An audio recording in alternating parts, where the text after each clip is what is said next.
सच्चिदानन्दं मेहरस्वरूपं सच्चिदानन्दं मेहरस्वरूपं सच्चिदानन्दं मेहरस्वरूपं सच्चिदानन्दं मेहरस्वरूपं परमानन्दं मेहरस्वरूपं परमानन्दं मेहरस्वरूपं परमानन्दं मेहरस्वरूपं परमानन्दं मेहरस्वरूपं परमानन्दं मेहरस्वरूपं परमानन्दं मेहरस्वरूपं सच्चिदानन्दं मेहरस्वरूपं सच्चिदानन्दं मेहरस्वरूपं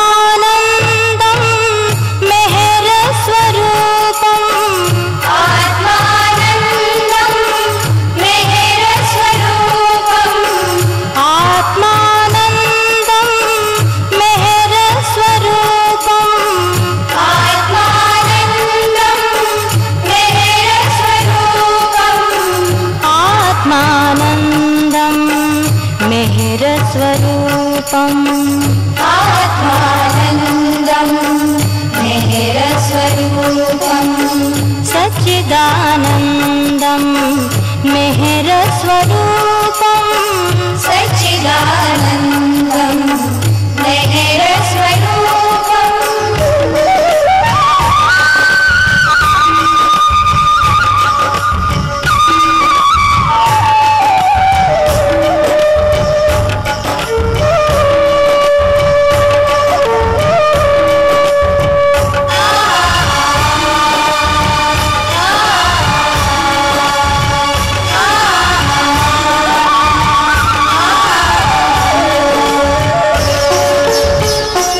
पूर्णानन्दं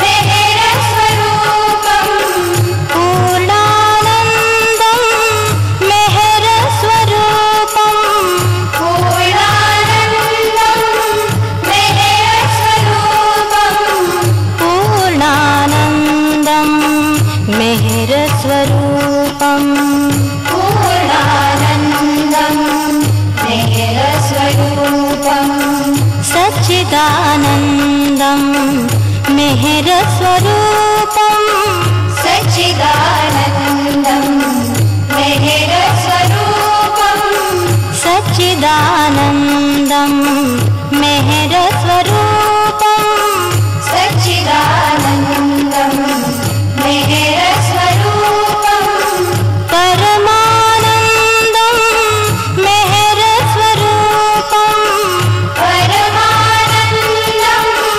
मेहरस्वरूपं परमानन्दं मेहरस्वरूपं परमानन्दं मेहरस्वरूपं परमानन्दं मेहरस्वरूपं परमानन्दं मेहरस्वरूपं सच्चिदानन्दं मेहरस्वरूपं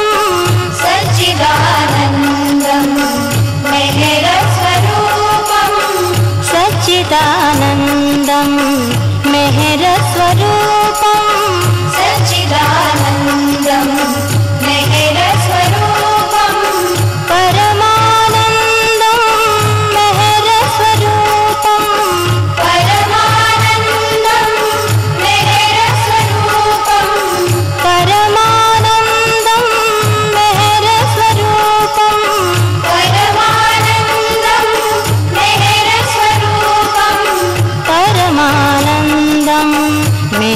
मेहरस्वरूपं परमानन्दं मेहरस्वरूपं सच्चिदानन्दं मेहरस्वरूपं सच्चिदानन्दं मेहरस्वरूपं सच्चिदानन्दं मेहरस्वरूपं सच्चिदानन्दं मेहरस्वरूपं सच्चिदानन्दं मेहरस्वरूपं सच्चिदानन्दं मेहरस्वरूपं सच्चिदानन्दं मेहरस्वरूपं सच्चिदानन्दं मेहरस्वरूपं मेहर बाबा की जय। निराकार निर्गुण निरुपमान निराकार निर्गुण निरुपमान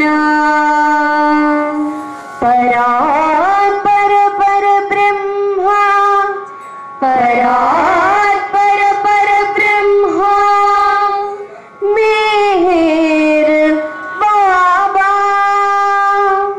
मेहर बाबा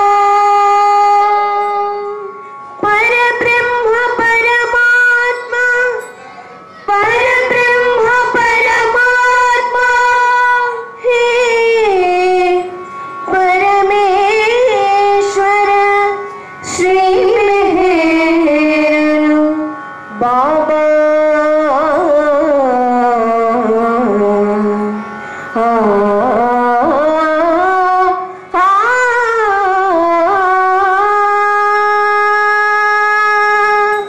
जय जगदीश जय परमेश जय जगदीश जय परमेश जय सर्वेश पाप विनाश जय सर्वेश पाप विनाश जय जगदीश जय परमेश जय जगदीश जय परमेश सुंदर वदनो वंदित चरणो सुंदर वदनो वंदित चरणो करुणा भरनो कल्मष हरनो करुणा भरनो कल्मष हरनो करुणा भरनो कल्मष हरनो करुणा भरनो कल्मष हरनो दिव्य सनातन श्रीरामना दिव्य सनातन श्रीरामना जय जगदीश जय परमेश जय जगदीश जय परमेश नाम रूपानु लेनट्टी वाडवु नाम रूपानु लेनट्टी वाडवु मानवुडु వెలిసావుగా మానవుడై మహిని వెలిసావుగా ప్రేమే నీవని ప్రేమించమని ప్రేమే నీవని ప్రేమించమని దివ్య ప్రేమను పంచావుగా దివ్య ప్రేమను పంచావుగా ప్రేమ పునీత పావన చరిత ప్రేమ పునీత పావన చరిత పరమ పావన పాణి సనాతన పరమ పావన పాణి సనాతన కమలలోచన కరుణాకర కమలలోచన కరుణాకర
జీవము నీవు నా గీతానికి జీవము నీవు నీవే నేనని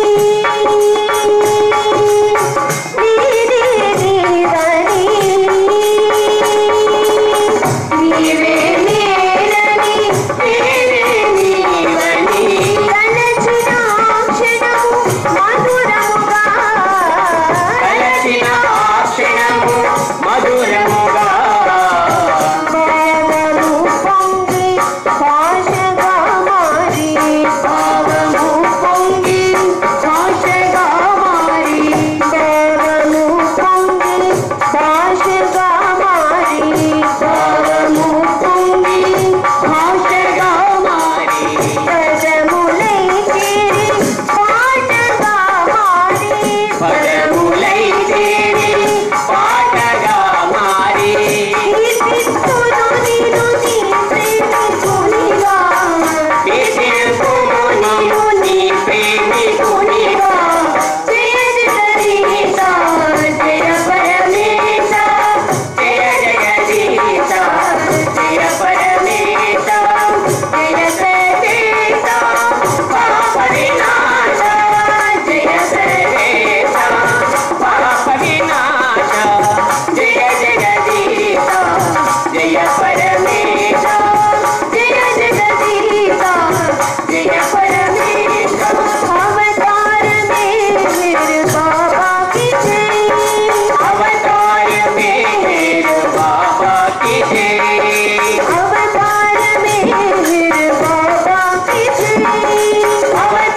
में मेरे बाबा की जय अवतार में मेरे बाबा की जय अवतार में मेरे बाबा की जय अवतार में मेरे बाबा की जय अवतार में मेरे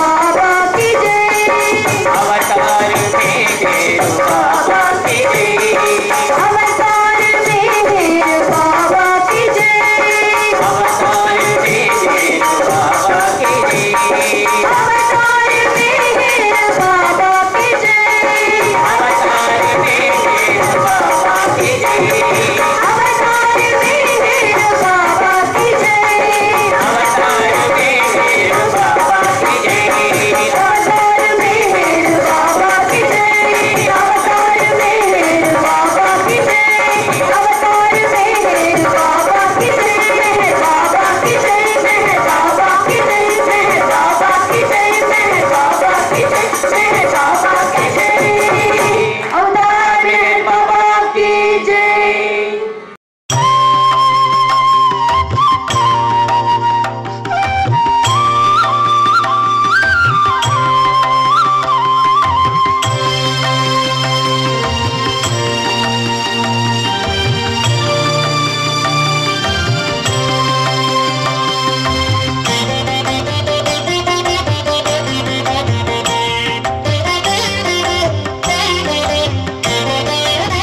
ओ सर्वपोषका वो सर्वरक्षका वो सर्वसाक्षी श्री मेहरु बाबा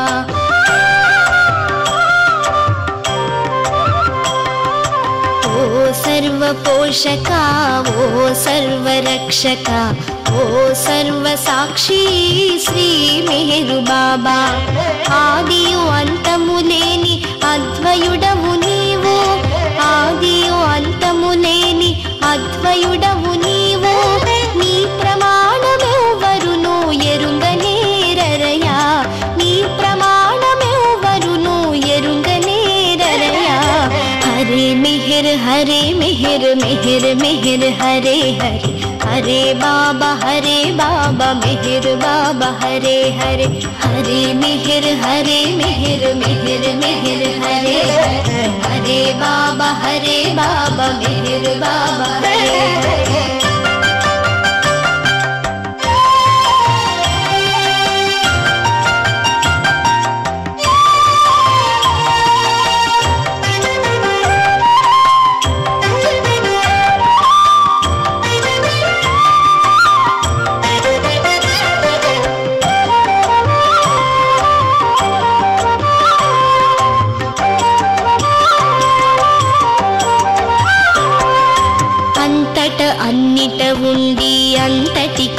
ఆవలుండి ఆకాశము పాతాళము నిండి ఉన్న దివ్య శక్తి అంతట అన్నిట ఉండి అంతటికి ఆవలుండి ఆకాశము పాతాళము నిండి ఉన్న దివ్య శక్తి వ్యక్తుడవౌ వ్యక్తుడవు అన్ని భూమి కలను గలవు వ్యక్తుడవౌ వ్యక్తుడవు అన్ని భూమి కలను గలవు అన్ని భూమి కలకు నీవు అతీతుడవు బాబా అన్ని భూమి కలకు నీవు అతీతుడవు బాబా హరే మిహిర్ హరే మిహిర్ మిహిర్ మిహిర్ హరే హరే హరే బాబా మిహిర్ బాబా హరే హరే హరే మిహిర్ మిహిర్ మిహిర్ హరే హరే హరే బాబా మిహిర్ బాబా హరే హరే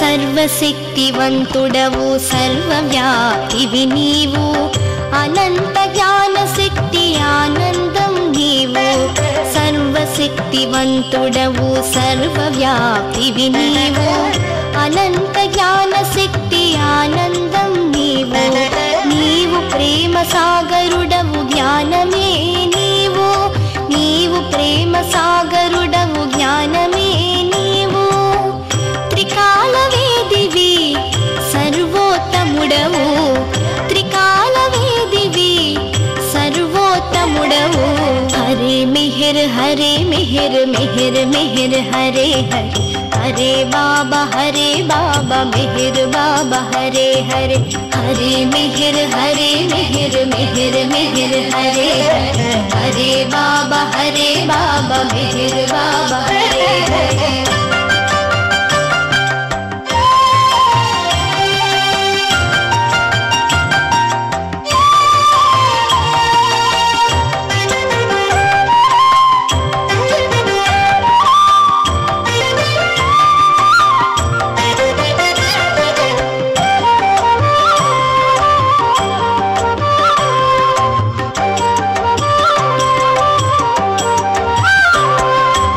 ఆత్మలకెల్ల ఆత్మవు అనంత గుణ విశిష్ఠుడవు పురాణ పురుషుడవు సర్వోత్తముడవు ఆత్మలకెల్ల ఆత్మవు అనంత గుణ విశిష్ఠుడవు పురాణ పురుషుడవు సర్వోత్తముడవు ప్రభుడవు పరమేశ్వరుడవు పరుడవు పరాత్పరుడవు ప్రభుడవు పరమేశ్వరుడవు పరుడవు పరాత్పరుడవు ఈజదు అనబడు ఏకైక పూజుడవు ఈజదు అనబడు ఏకైక పూజుడవు హరే మిహిర్ మిహిర్ హరే హరే బాబా మిహిర్ బాబా హరే హరే హరే మిహిర్ మిహిర్ హరే హరే బాబా మిహిర్ బాబా హరే హరే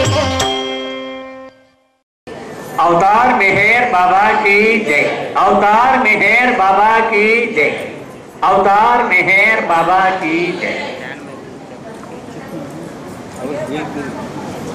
ఈ రోజు అవతార్ మెహర్ బాబా చోడవరం కేంద్రం యొక్క నూతన భవన ప్రారంభోత్సవ వేడుక జరుపుకుంటూ ఉన్నాం.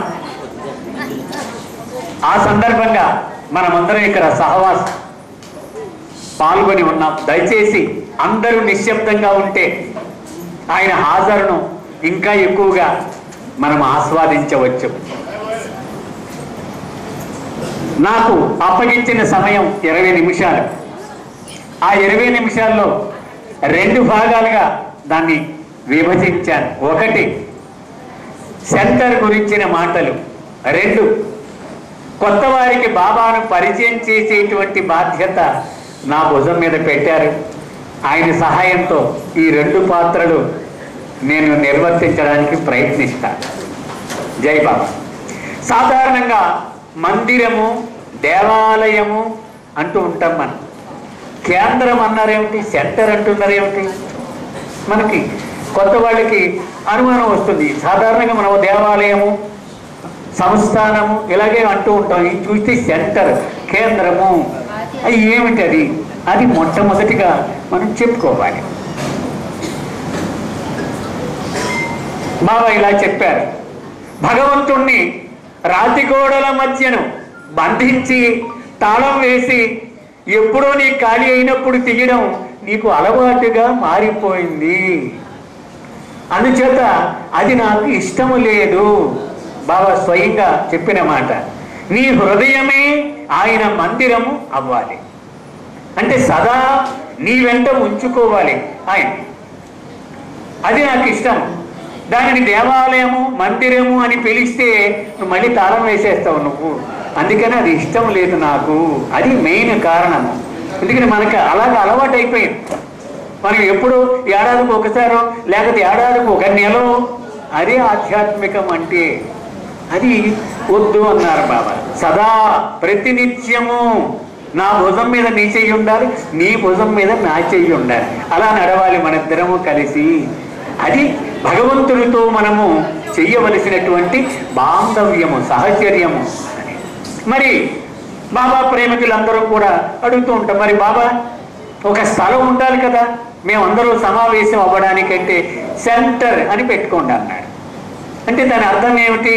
ఆయన పేరున 10 మంది కూర్చోవడానికి, ఆయన ముఖ్యముగా ఆయన పని చెయ్యడానికి, ఆయన గ్రంథాలు చదివి అర్థం ఒకరికొకరు సహాయం చేసుకోవడానికి ఒక స్థలము కావాలి. కాబట్టి దానిని సెంటర్ అని పెట్టుకోమన్నారు. నాకైతే సెంటర్ అక్కర్లేదన్నారు బాబా. నీకు అవసరం కాబట్టి నేను అనుమతిస్తున్నాను. ప్రతి ప్రేమికుడి హృదయము నా సెంటరే అని చాలా స్పష్టముగా చెప్పారు. అంచేత సెంటరు అంటే దానికి ఒక పర్పస్ ఉంది. ఏమిటా పర్పస్? ఆయన పని చెయ్యాలి. ఆయన పని చెయ్యలేదనుకోండి, అనవసరం ఆ సెంటర్, వేస్ట్. ఇందులో ఏమి రెండవ ఒపీనియన్కి అవకాశమే లేదు. కేవలం 7 గంటలుగా ప్రార్థన చేయడానికి అయితే మన ఇంట్లోనే చేసుకోవచ్చుగా. దానికి అక్కడెందుకు? ఆయన పని చెయ్యాలి. అందుచేత బాబా సహకారంతో అనేక మంది దాతలు పనిముట్లుగా ఉండి ఇంత సర్వాంగ సుందరంగా చోడవరం కేంద్రం మనం చూసాం, ఎంత అందంగా ఉందో. కానీ అది ప్రారంభము మాత్రమే. అది చాలా సులువు. 10 మంది ఏడాది కష్టపడి వాళ్ళు పోగు చేసుకున్న దానిలో ఎంతో కొంత పెట్టేశారు, అయిపోయింది. ఇక్కడి నుంచి అసలు విషయం మొదలవుతుంది కదా. సెంటర్ కట్టేయడం చాలా సులభం, ఎవరో 10 మంది తలుచుకుంటే అయిపోతాయి. కానీ దాన్ని నిత్యము నిర్వహించడము కత్తి మీద సామే. అది మన అనేక సెంటర్లలో మనందరికీ అనుభవములో ఉన్న విషయం. అంచేత చోడవరం కేంద్ర ప్రేమికుల భుజం మీద పెద్ద బాధ్యత ఈరోజు బాబా ఉంచాడు. ఇక్కడి నుంచి ప్రతిరోజు మనం దాన్ని తాళం వేసామంటే సిగ్గుపడాలన్నమాట. దాన్ని తాళం చేయకపోతే కదా. నేను ఎప్పుడు ఒక ఉదాహరణ చెబుతూ ఉంటా. నా తల్లిని చూడలేక అనాథాశ్రమంలో జాయిన్ చేశాను అనుకుంటాను. నాన్న మళ్ళీ ఎప్పుడు వస్తావురా అంటది. మళ్ళీ నెక్స్ట్ సండే వచ్చేస్తానమ్మా. వారం అంతా కూడా నా కోసం ఎదురు చూస్తూ ఉంటుంది తల్లి. అవునా కదా. ఆ ఒక్కరోజు వెళ్ళకపోతే మళ్ళీ నెక్స్ట్ వీకే నాకు ఖాళీ ఉండదుగా. ఈ దృష్టిలో మనం సెంటర్ని గనక చూడగలిగితే న్యాయము చెయ్యగలుగుతాము. లేకపోతే అది ఆయనకు అవమానించడమే. ఆయన పిలిచి రావయ్యా రావయ్యా అని పాటలు పాడి హారతలు ఇచ్చి కూర్చోబెట్టి నాకు ఖాళీ లేదంటే ఆయన ఏమనుకుంటాడు నా గురించి? ఈ ధ్యాస మనందరిలో ఉండి తీరాలి. ప్రతి సెంటరు కూడా ఇది ప్రధానంగా దృష్టిలో పెట్టుకోవాలి. అవమానం అన్నమాట మనం వెళ్ళకపోతే. వారం రోజులు, రోజుకి 24 గంటలు చొప్పున ఇన్ని గంటలున్న ఒక్క 2 గంటలు ఆయన దగ్గర నేను వెచ్చించలేనా అని ఆలోచిస్తే సిగ్గుపడేటువంటి సమాధానం మన అంతరాత్మలో నుంచి వస్తుంది కదా. ఏది మానం, మనం సినిమా మానం, డాక్టర్ దగ్గరికి మానం, బజారుకి వెళ్ళడం మానం. బాబా సెంటర్కి వచ్చేటప్పుడు కుదరటం లేదు సార్, బిజీగా ఉన్నాను. ఎందుకని? ప్రయారిటీలో తేడా. అంటే నా జీవితంలో దేనికి నెంబర్ 1 స్థానం ఇస్తున్నాను, అది ప్రధానం. కదా. మనము అతి ముఖ్యమైన విషయం ఏది మాంటలేదే, మరి సెంటర్ కుర్చీకి కుదరటం లేదు సార్ అంటే ఆ ప్రాధాన్యత ఒకటి ఇవ్వటం లేదు. మనం బాబాకి కనుక నెంబర్ 1 ప్రయారిటీ ఇస్తే ఏది అడ్డం రాదు. నెంబర్ 2 ఇచ్చారనుకోండి, ఆ ఒకటో విషయం అడ్డం రాకపోతే దీనికి వెళ్తాను నేను. నాకు క్రికెట్ మ్యాచే ఫస్ట్ ప్రయారిటీ అనుకోండి, క్రికెట్ మ్యాచ్ లేకపోతే బాబా సెంటర్కి వెళ్తాను కదా. బాబా ఇచ్చే ప్రయారిటీ 3 అనుకోండి, 2 విషయాలు అడ్డం వస్తాయి. అందుకని బాబా ఎప్పుడు పదే పదే చెప్తూ ఉంటారు, చిట్ట చివరి నిమిషములో నన్ను తలుచుకుంటే నన్ను చేరిపోతావన్నారు. కానీ చిట్ట చివరిని నన్ను తలుచుకోవడం అంత సులభం కాదు. ఎందుకని నీకు అత్యంత ప్రీతిపాత్రమైన విషయం ఏదో అదే గుర్తొస్తుంది చివర. అలాగే బాబాయే నాకు అత్యంత ప్రీతిపాత్రమైన విషయం అయితే తప్పకుండా నేను సెంటర్కి మిస్ అవ్వకుండా వెళ్ళగలను. నాకు గర్వంగా చెప్పగలను. మా చిన్నారులు వచ్చారు కాకినాడ నుంచి, వాళ్ళు బాబా ప్రోగ్రాం జరుగుతూ ఉంటే పరీక్షలు ఉంటే ఆటో కట్టించుకొని 6 లోపల అక్కడ కూర్చుంటారు.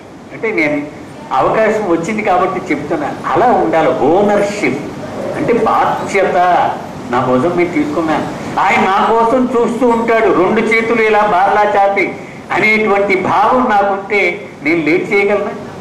ఎప్పుడు చేయలేదు. అది అంచేత ముఖ్యంగా చోడవరం కేంద్ర ప్రేమికులకు నా మనవి చేస్తూ ఉన్న బాధ్యత మనందరి మీద చాలా చాలా పెద్దది ఉంది. వాళ్ళు కట్టేశారు, వాళ్ళు అయిపోయింది వాళ్ళ బాధ్యత, ఇక మన బాధ్యత ఉంది. అందుచేత అందరం కూడా మనం పెళ్ళికి ఎలా పిలుస్తాం, మనం అలా కొత్త వాళ్ళందరినీ మనం పిలవాలి. అమ్మ రండి. ఆ వీధిలో ఎంతో మంది ఉంటారు, వాళ్ళు వచ్చేదాకా మనం నిద్రపోకూడదు. మరి ఆ వీధిలోనే మనం పిలవకపోతే మనం ప్రపంచానికి ఏమి చాటుతాం ఆయన నామం అనేటువంటి భావన మనం లోపల పెంచుకోవాలి. ఇది మొట్టమొదటిగా నేను చెప్పదలుచుకున్న విషయం. మరొక విషయం ఏమిటంటే సెంటర్ సంరక్షణ ఎలా ఉండాలి, చాలా ముఖ్యమైనటువంటి బాధ్యత. బాబా నా సెంటర్ ఇలా నడపాలి అని చెప్పేశారు. ఆయన 10 పాయింట్లు ఇచ్చారు. ఆ సెంటర్ ఎలా నడపాలో, నా ఫోటో ఎక్కడ పెట్టాలి, ఆ సెంటర్లో ఏమేమి ఉండాలి, దానిలో కార్యక్రమాలు ఎలా నిర్వహించాలి, ఇవన్నీ కూడా చెప్పారు. ఏది ఆయన చెప్పకుండా లేదు. మనం తెలుసుకోకపోవడమే మన తప్పు. కర్మకాండ కుదరదు, ఎటువంటి కర్మకాండ కుదరదు. కుదిరితే ఆయన ఇష్ట ప్రకారం జరగటం లేదు. నా ఇల్లు నా ఇష్టం, మీ ఇల్లు మీ ఇష్టం. సెంటర్ అంటే బాబా ఇల్లు, ఆయన ఇష్టం.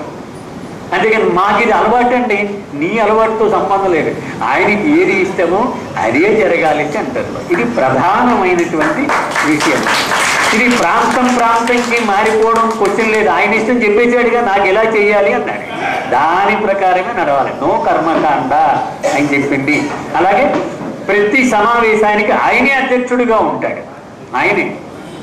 అలాగే కార్యవర్గం ఎలా ఉండాలి, దాన్ని ఎలా ఎన్నుకోవాలి, అకౌంట్లు ఎలా మెయింటైన్ చేయాలి, పైసా ఎలాగ లెక్క చెప్పాలి, 10 మందికి ఎలా జవాబుదారీగా ఉండాలి, ఇవన్నీ కూడా ఆయన చెప్పాడు. ఆయన చెప్పని విషయము ఏదీ లేదు. ఒకవేళ చెప్పలేదు అనుకుంటే మన అజ్ఞానమే దానికి కారణం. ఇవి ముఖ్యముగా మనం చోడవరం ప్రేమికులు గుర్తుపెట్టుకోవాలి. ప్రతి కార్యక్రమానికి కూడా మనం బిడ్డ పెళ్లికి ఎలా పిలుస్తాం అలా పిలవాలి. అలా పిలిచిన నాడు తప్పకుండా అది దినదిన ప్రవర్ధమానం అవుతూ ఉంటుంది. సెంటర్ కట్టడం చాలా చిన్న విషయము కార్యక్రమం నడపడంతో పోలిస్తే. అంచేత ఇది సదా మనం ఎప్పుడూ గుర్తు పెట్టుకుంటూ ఉండాలి. డబ్బు ఖర్చు పెట్టేయడము, 10 రకాల స్వీట్లు, 5 రకాల హాట్లు, ఇవి కాదు ఇంపార్టెంట్. అది బాబా కోరిన విధంగా సెంటరు నిర్వహణ జరుగుతూ ఉండాలి. ఇది జరిగితేనే మనము ఆ సెంటర్ని సార్థకం చేసినట్టు. నా పని అన్నారు. పని అంటే ఏమిటి? అవతారులు వచ్చినటువంటి సువార్తను, ఆయన రాక గురించి నోచుకోని దురదృష్టవంతులకు ఆ శుభవార్తను అందించడము, అది ఆయన పని. అది ముఖ్యంగా మనం చెయ్యాలి. ఎలా చెయ్యాలి? ఒక్కొక్క ప్రాంతంలో ఒక్కొక్కలాగా కార్యకర్తలు నిర్ణయం చేసుకోవాలి. ఇది ఈ పాయింట్లు ముఖ్యంగా నేను చెప్పదలుచుకుని ఈ ఫస్ట్ పార్ట్లో ఇది చెప్పాను. ఇక రెండవ భాగము. అమ్మ దయచేసి నిశ్శబ్దంగా ఉండండి. అవతార్ మెహర్ బాబా. ఈ విషయం తెలియని వాళ్ళు మనలో ఉంటారు కదా, మనం కూడా ఒకప్పుడు తెలియని వాళ్ళమే. ఈరోజు కొంచెం కొంచెం తెలిసిన పూర్తిగా ఎవరికీ తెలియదు. మనందరం కూడా తప్పటడుగులు వేస్తూ ఉన్నవాళ్ళమే కదా. ఒక 5గురు గుడ్డి వాళ్ళు ఏనుగును చూడడానికి వెళ్ళారు. అలా ఒకటి చెవు పట్టుకుంటే ఏనుగు ఎలా ఉందంటే చాట్లా ఉందంటాడు, ఒకటి స్తంభం పట్టుకుంటే ఎలా ఉందంటే రోకల్లా ఉందంటాడు. ఇలా ఎవడి దృక్పథం నుంచి వాడి చెప్పేదే కానీ ఎవడికి సమగ్రంగా తెలియదు. అంచేత మనందరం కూడా రకరకాల స్థాయిల్లో ఉన్నాం, ఎవరికి పూర్తిగా తెలియదు. అంచేత మనకి తెలుసులే అనుకునేటువంటి పరిస్థితి లేదు. ఏ రోజుకు ఆ రోజుకు వస్తే మనకి. అంచేత మనం కూడా పాత వాళ్ళకు కూడా శ్రద్ధగా వింటాం. అవతార్ మెహర్ బాబా.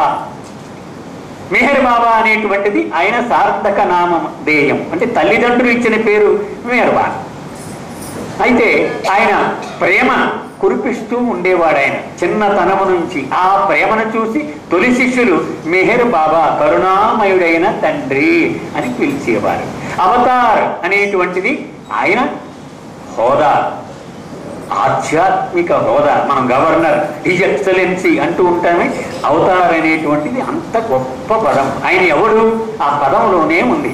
పుట్టక ముందే భగవంతుడు. భగవంతుడు మానవ రూపం దాల్చి భూమి మీదకు వచ్చినవాడు అవతారుడు.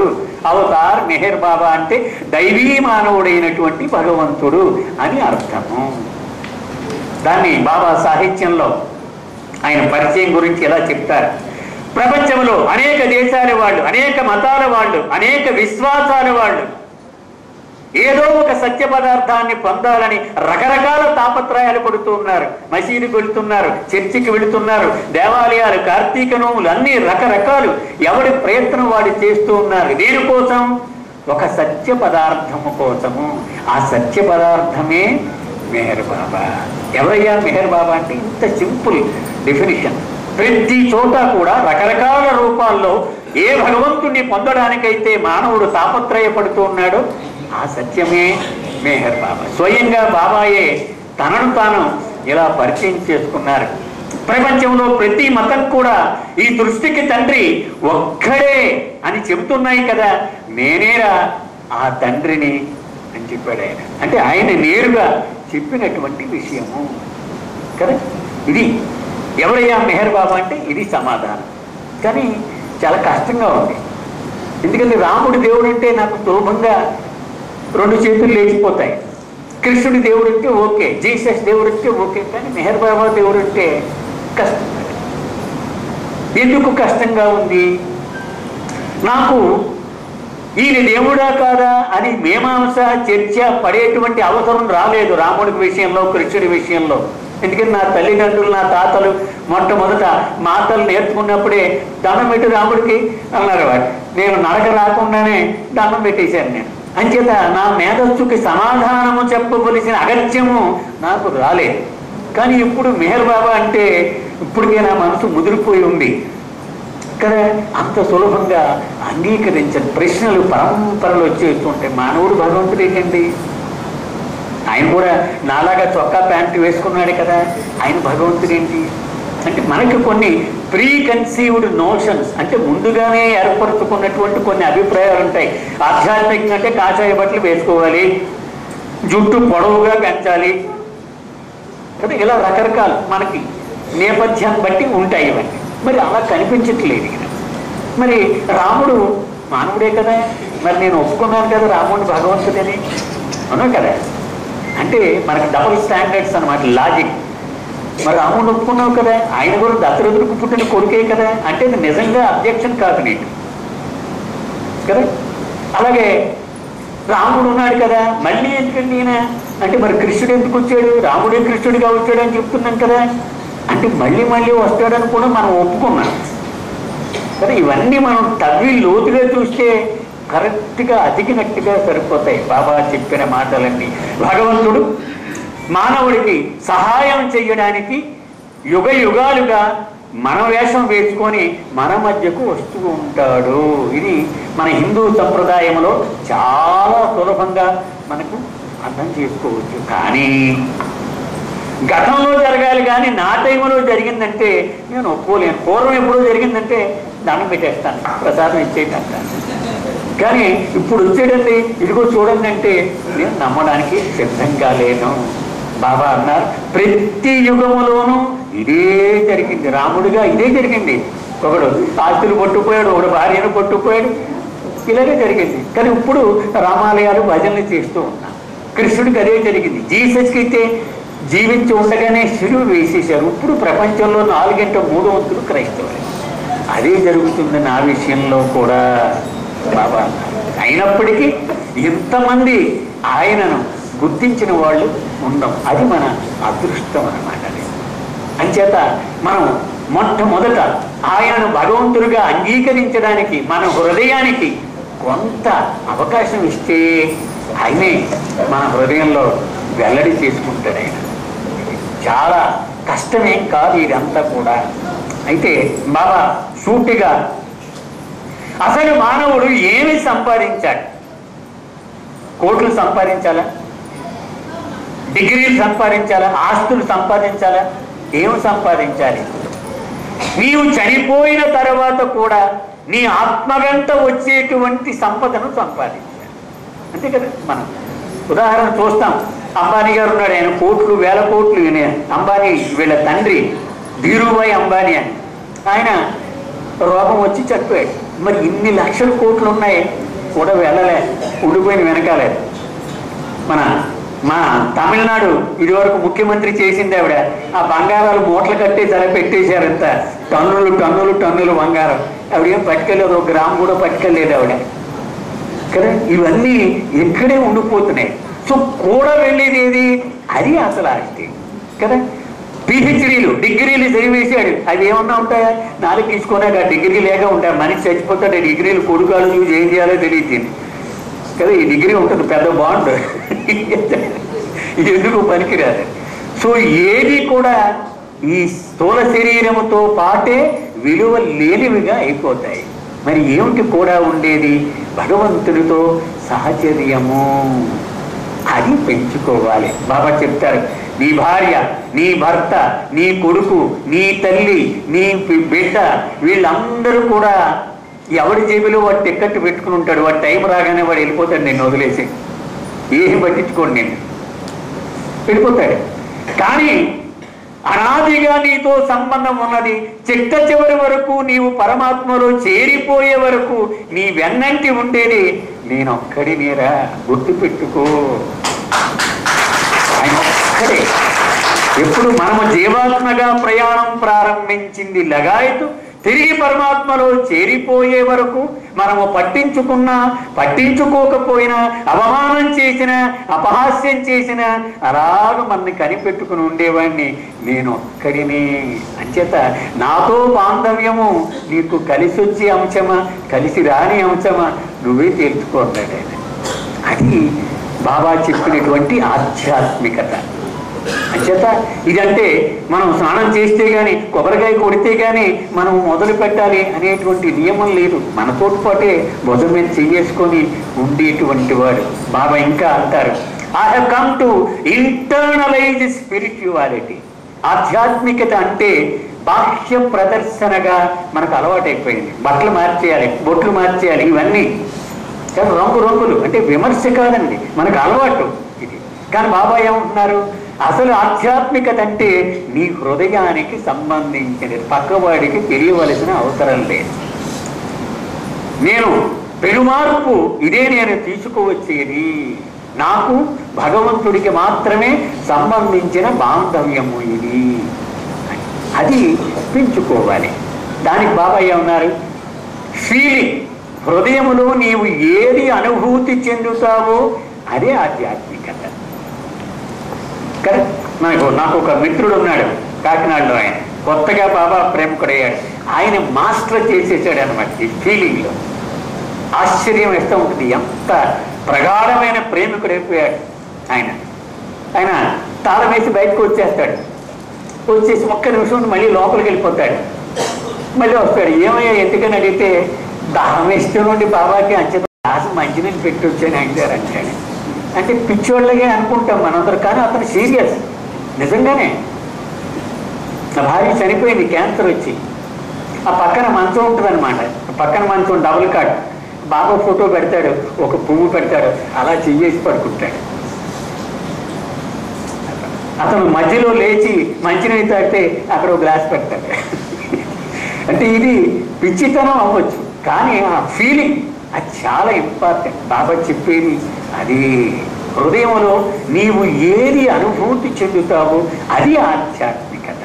బాబా మనకు ఉన్నటువంటి ఈ సనాతన సంప్రదాయమైనటువంటి వరవడిని మార్చి, అంటే కేవలం బాహ్యంగా కాదు, ఆంతరికంగా నేను ఆయనతో ఎలా సంబంధం నేర్పుతున్నా, నేను ఆయనకి జవాబుదారి. ఈ జీవితము ఇది మెహర్ బాబాలో ప్రత్యేకత. అంచేతే కొంత వింతగా మనకు కనపడుతూ ఉంటుంది మెహర్ బాబా ధోరణి. కారణం మనం అలవాటు పడిపోయిన సంప్రదాయం నుండి కొంత భిన్నమైనటువంటి ధోరణి ఇక్కడ కనపడుతుంది. బాహ్యానికి సంబంధం లేదు. నువ్వు ఎలా ఉంటావు, ఏం బట్టలు వేసుకుంటావు, ఏమి తింటావు, ఏ భాష మాట్లాడతావు, ఏం అక్కర్లా, ఏం సంబంధం లేదు. నువ్వు ఏమైనా చెయ్యి, ఇది ఇంపార్టెంట్. ఇది లేనప్పుడు ఇదంతా వేస్ట్ అన్నారు బాబా. చివరిగా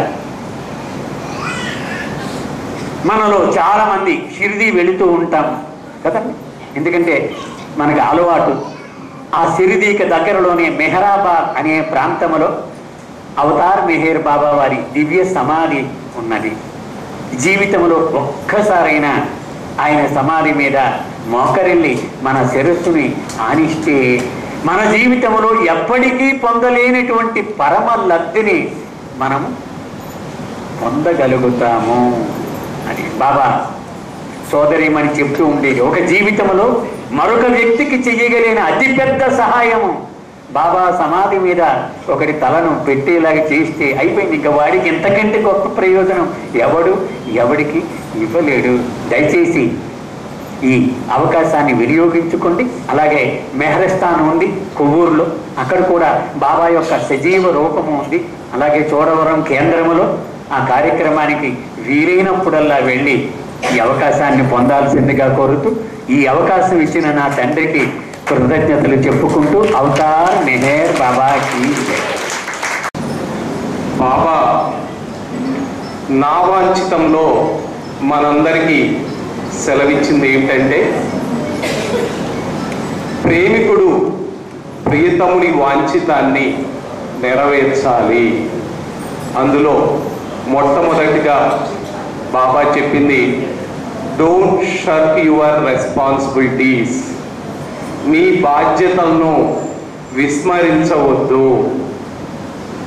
ఆ బాధ్యతలను విస్మరించకుండా ఏ విధంగా మనం చేయాలో బాబా ఉన్నప్పుడు జరిగిన ఒక సంఘటన ద్వారా మనం తెలుసుకుందాం. బాబా అప్పుడు డెహ్రాడూన్లో ఉన్నారు. మండలి వారు బాబా శిష్యులు బాబాతో ఉన్నారు. బాబా అలోబాన్ని పిలిచి, బయట వర్షం పడుతుంది కదా, ఎవరన్నా ఉన్నారేమో చూడమన్నారు. అలోబా అక్కడికి వెళ్ళి చూశారు. ఒక ఆయన వర్షంలో తడుస్తూ ఉన్నాడు. అలోబా వచ్చి చెప్పారు, బాబా ఇలా ఒక వ్యక్తి వర్షంలో తడుస్తున్నాడు అనేసి.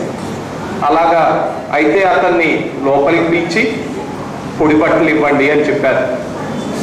అలోబా వెళ్ళి ఆయన్ని పిలుచుకొని వచ్చి నీళ్ళు ఆయనకి పొడి బట్టలు ఇచ్చారు. ఆ తర్వాత బాబా అతను అక్కడ అసలు ఏం చేస్తున్నాడో ఒక్కసారి కనుక్కోమన్నారు. తను ఏం చెప్పారంటే, నేను భగవత్ సాక్షాత్కారం కోసం అన్నిటినీ కూడా త్యాగం చేసి ఋషికేశ్ వెళ్తున్నాను అని చెప్పారు. అప్పుడు బాబా దగ్గరికి రమ్మన్నారు. నువ్వు భగవత్ సాక్షాత్కారం కోసం ఋషికేశ్కి ఎందుకు వెళ్తున్నావు అంటే, ఆశ్రమంలో చేరటం వలన భగవత్ సాక్షాత్కారం పొందిన వాళ్ళు ఎవరన్నా నీకు తెలుసా అని అడిగారు బాబా. బాబా నాకు ఆ సంగతి తెలియదు, కానీ సాధారణంగా భగవంతుడి కోసం ఆశ్రమాలకు వెళ్తుంటారు కాబట్టి నేను నా భార్య పిల్లల్ని నా ఉద్యోగాన్ని త్యాగం చేసి ఋషికేశ్ ఆశ్రమంలో చేరటానికి వెళ్తున్నాను అని చెప్పారు. ఆహా, అలాగా. అయితే భగవత్ సాక్షాత్కారం ఎలా పొందాలో ఆ మార్గాన్ని నేను నీకు చెప్తాను, నువ్వు పాటిస్తావా అని అడిగారు. అంటే తప్పకుండా బాబా, నేను దానికోసమే సర్వము కూడా త్యాగం చేశాను, కాబట్టి మీరు ఏం చెప్పినా నేను దాన్ని పాటిస్తాను అని చెప్పాడు. సరే, అయితే ఇక్కడి నుంచి నువ్వు ఋషికేశ్ వెళ్ళు. ఒక వారం రోజులు నీ మనస్సుకు తృప్తి కలిగేంత వరకు అక్కడ ఉన్న ఋషుల్ని, సాధువుల్ని అందరినీ కలిసి వాళ్ళకి ప్రణామం చేసి ఆ తర్వాత నువ్వు మీ ఇంటికి వెళ్ళు. నీ ఉద్యోగాన్ని మరలా తిరిగి ప్రారంభించు. నేను నీకు ఏం చెయ్యాలనేది తెలియచేస్తాను. అయితే గుర్తుపెట్టుకో, నేను ఎప్పుడు నిన్ను ఇక్కడికి రమ్మని చెప్తానో నేను పిలిచినప్పుడు నువ్వు తప్పకుండా రావలసి ఉంటుంది అనేసి చెప్పారు. తను ఓ ఇది చాలా సులభమైన పని అనుకొని బాబా చెప్పినట్టు ఋషికేశ్ వెళ్ళి వారం రోజులు అక్కడ సాధువుల్ని, ఋషుల్ని అందరినీ కలిసి వాళ్ళందరికీ ప్రణామం చేసి తర్వాత తను వాళ్ళ ఊరు వెళ్ళిపోవడం అనేది జరిగింది. వెళ్ళిన తర్వాత 20 రోజులకి బాబా దగ్గర నుంచి మరలా ఒక సందేశం వస్తుంది. గుర్తుపెట్టుకో, నేను ఎప్పుడు పిలిచినా కానీ నువ్వు నా దగ్గరికి రావటానికి రెడీగా ఉండాలి. అది గుర్తుపెట్టుకొని నువ్వు నీ పనిని చేయవలసి ఉంటుంది అనేసి.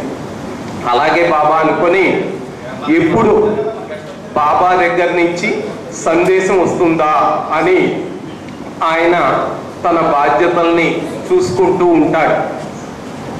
అలా 3 ఏళ్ళు గడిచిపోయాయి. బాబా దగ్గర నుంచి టెలిగ్రామ్ వస్తుంది, వెంటనే నా దగ్గరికి వచ్చేసేయి, అన్నిటినీ వదిలిపెట్టి నా దగ్గరికి వచ్చేసేయి అని బాబా దగ్గర నుంచి టెలిగ్రామ్ వస్తుంది. వెంటనే తను ఎంతో సంతోషంగా బాబా వద్దకు వస్తాడు. బాబా కలిసిన తర్వాత నాకు చాలా సంతోషంగా ఉంది, నేను చెప్పినట్లు నువ్వు నీ బాధ్యతల్ని నెరవేర్చావు. ఒక 3 రోజులు ముందు విశ్రాంతి తీసుకో, తరువాత ఏం చెయ్యాలో అనేది నేను చెప్తాను అన్నారు బాబా. అయితే మనం కార్యక్రమాన్ని ముందు కొనసాగిస్తూ మరలా ఈ విషయం గురించి చెప్పుకుందాం.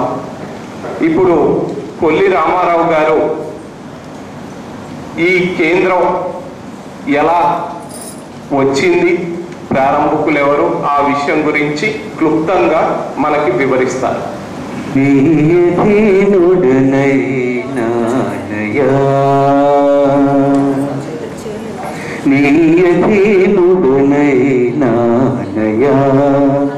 నేను నేనను భావమేదో భ్రమలు దూరం కాగా, నేను నేనను భావమేదో భ్రమలు దూరం కాగా, నీ అధీనుడనైనానయా. బాల్యమంతా గడచినాక, బంధములలో మిగిలినాక, అర్ధ జీవితమే వ్యర్థమైనాక, నీదు నామమునా వీను కండాక, పరము నెరుగకనే ప్రస్తుతించాక, పరము నెరుగకనే ప్రస్తుతించాక, నీ అధీనుడనైనానయా.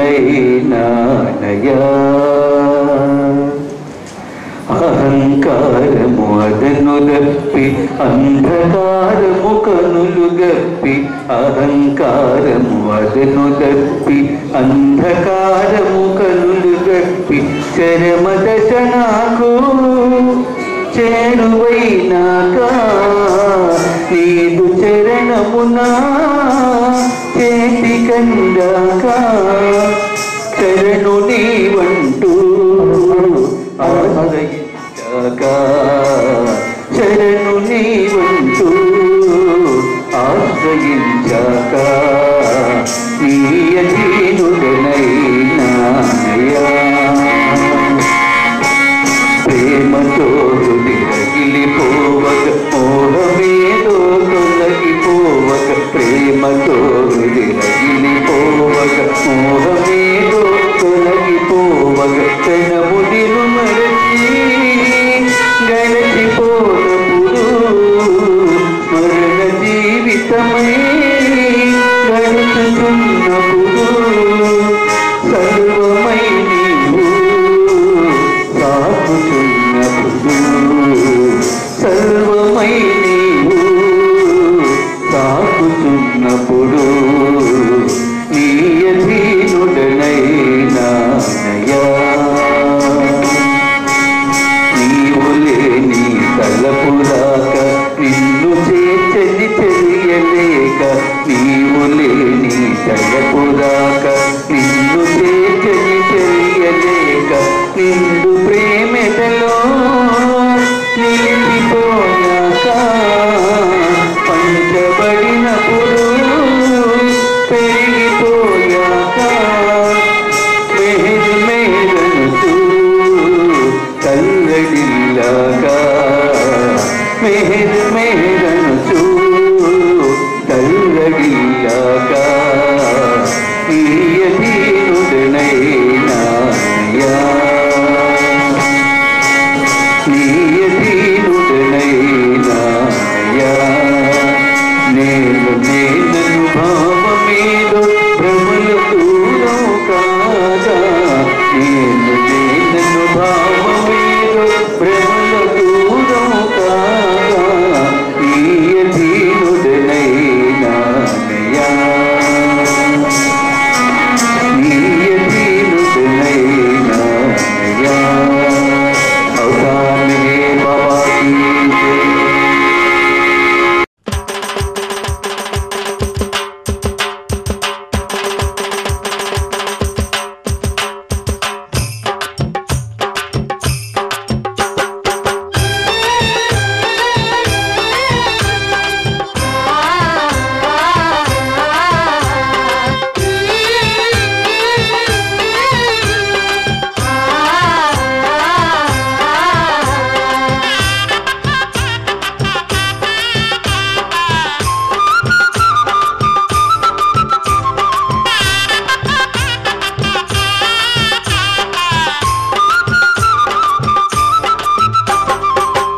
కోటి దండాలు మెహర్ బాబా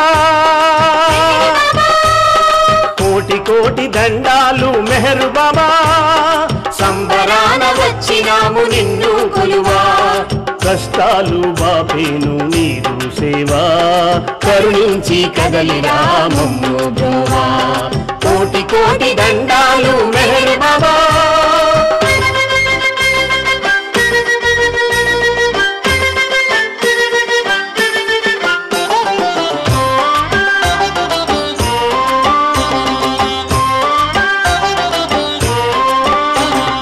చల్లనైన నీ చూపు ఎల్లవేళలా ఉంచు బాబా శరణు వేడి నామయ్యా నీదరిని చేర్చు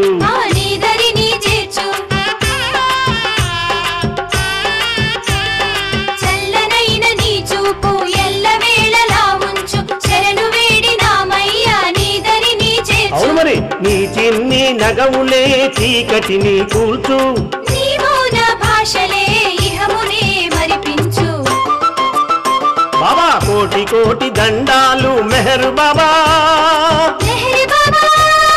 సంబరాన వచ్చినాము నిన్ను కొలువా కష్టాలు బాపేను నీదు సేవా కరుణించి కదలిరా మమ్ము బ్రోవా కోటి దండాలు మెహర్ బాబా కోటి దండాలు మెహర్ బాబా